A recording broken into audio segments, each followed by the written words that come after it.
अपने चारों तरफ कितने ऑर्गेनिजम्स देखते हैं। सोचिए, हम एक दूसरे से कितने अलग हैं, फिर भी कितने अच्छे से एक साथ रहते हैं। पिछले वीडियो में हमने चिंटू के क्लासिफिकेशन की कहानी देखी थी और हमें पता चला था कि चिंटू एनिमेलिया किंगडम या राज्य का हिस्सा है। आज देखते हैं चिंटू ने इस राज्य में अपनी जगह कैसे बनाई।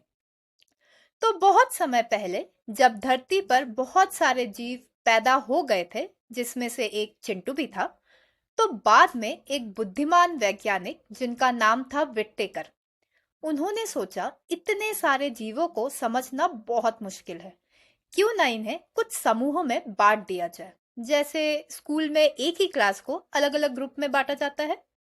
तो विट्टेकर ने अपनी जादू की छड़ी घुमाई और सारे जीवों को 5 बड़े बड़े राज्यों में बांट दिया। चलो, तुम्हें उन राज्यों से मिलवाती हूँ। पहला राज्य था किंगडम मोनेरा। इस राज्य के लोग सबसे छोटे और सबसे पुराने हैं। इन्हें अपनी आंखों से देखना भी मुश्किल है, क्योंकि ये इतने छोटे हैं, इन्हें सिर्फ माइक्रोस्कोप से ही देखा जा सकता है। ये एक ही सेल के बने होते हैं, यानी यूनिसेलुलर होते हैं, और इन्हें प्रोकैरियोट्स कहते हैं। इनके पास खास अपना बड़ा घर या न्यूक्लियस नहीं होता। इनके सेल वॉल नॉन सेल्यूलोजिक होते हैं। इनके समुदाय के कुछ लोग खुद खाना बना सकते हैं, उन्हें ऑटोट्रॉप्स कहते हैं, जैसे ब्लू ग्रीन एल्गी। और कुछ दूसरे लोग दूसरों पे डिपेंड होते हैं खाने के लिए, उन्हें हेटेरोट्रॉप्स कहते हैं, जैसे इकोली। कोई कोई इधर उधर जा सकते हैं फ्लैजिला के हेल्प से, जैसे विब्रियो कोलेरे, और कोई तो हिल भी नहीं सकते, जैसे स्ट्रेप्टोकोकस निमोनिया। ये लोग ट्रांसफॉर्मेशन, ट्रांसडक्शन और कॉन्जुगेशन के जरिए अपना जेनेटिक मटेरियल दूसरों को ट्रांसफर कर सकते हैं। इन टर्म्स के बारे में हम किसी और वीडियो में पढ़ेंगे। इनके कुछ लोग बहुत सीधे साधे होते हैं, तो कुछ ऐसे भी होते हैं जो दूसरों को बीमार कर देते हैं, जैसे माइकोबैक्टीरियम ट्यूबरकुलोसिस। फिर आया दूसरा राज्य, जिसका नाम है किंगडम प्रोटिस्टा। ये लोग भी यूनिसेलुलर होते हैं, लेकिन मोनेरा वालों से थोड़े बड़े और समझदार। इन्हें यूकैरियोट्स कहते हैं। इनके पास अपना एक छोटा सा घर यानी न्यूक्लियस भी होता है, जिसके अंदर इनका सारा सामान यानी जेनेटिक मटेरियल सुरक्षित रहता है। इस राज्य में कुछ ऐसे थे जो पौधों जैसे थे, जैसे रेड एल्गी, कुछ जानवरों जैसे, जैसे अमीबा जो चलते फिरते थे और दूसरों को खाते थे, और कुछ फंगस जैसे, जैसे स्लाइम मोल्ड। ये बड़े ही अजब गजब जीव थे। इनके सेल वॉल बहुत वैरायटी के होते हैं। इनके समुदाय के भी कुछ लोग खुद खाना बना सकते हैं, जैसे एल्गी, और कुछ दूसरों पे डिपेंड होते हैं, जैसे अमीबा। इनमें भी फ्लैजिला एंड सीलिया होता है, जो मूवमेंट में हेल्प करता है। ये अपना जेनेटिक मटेरियल को मायोसिस एंड फर्टिलाइजेशन के जरिए एक दूसरे को ट्रांसफर कर सकते हैं। अब सुनो तीसरे राज्य की बात, जो था किंगडम फंगी। ये लोग बड़े अजीब थे। ना तो ये पौधों की तरह अपना खाना खुद बनाते हैं, और ना ही जानवरों की तरह दूसरों को पकड़कर खाते हैं। ये अपना खाना दूसरों से चुराते हैं, मतलब ये सड़ी गली चीजों से अपना पोषण लेते हैं, जैसे कि लकड़ी या बासी रोटी पर लगी फंगस। खाना चुराना भी हेटेरोट्रॉप्स में ही आता है। इन्हें भी यूकैरियोट कहते हैं।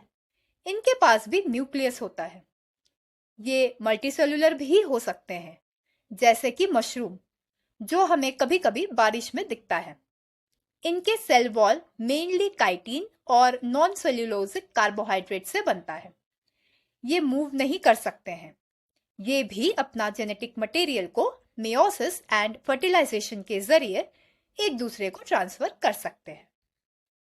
अब आती है चौथे और सबसे रंगीन राज्य की बारी, जिसका नाम था किंगडम प्लांटे। इस राज्य में वो सारे लोग रहते हैं जो हमें हरियाली देते हैं। पेड़, पौधे, फूल, घास, ये बड़े ही शांत स्वभाव के हैं। और सबसे खास बात यह है कि ये अपना खाना खुद बनाते हैं। सूरज की रोशनी, पानी और हवा से। इसीलिए इन्हें प्रोड्यूसर्स भी कहते हैं।